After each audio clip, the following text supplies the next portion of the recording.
Jack placed 12 peas in the bowl. His friend took one.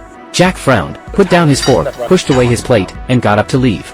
He walked into the bathroom, took off his coat, took out his own soap, vigorously rubbed his hands, and kept scratching with his nails. He scraped his finger and blood oozed out. Jack stared at the blood on his hands, pulled out a tissue to wipe it clean, and threw the tissue into the trash can. He straightened his clothes and found a stain on his shirt.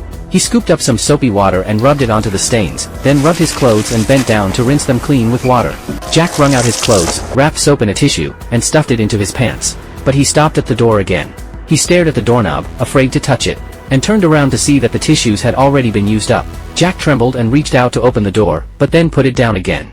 So he stood at the door waiting. At the moment the door was opened, he escaped. Jack came to the company and asked the employees to grind down all the screws on the plane. The employee sighed, but still obeyed. The plane was ground very smoothly. Jack got on the plane for a test flight. He turned on the switch, started the engine, and the plane started. The plane glides on the track and takes off. Jack smiled contentedly, pressed down on the gas pedal, and the plane flew ahead at high speed, with the employees applauding and cheering. He held onto the joystick tightly and continued to accelerate, but Jack's face changed. The plane ran out of fuel, the engine stopped running, and the plane plunged rapidly downwards. Jack grabbed the steering wheel tightly and the plane landed in the wheat field.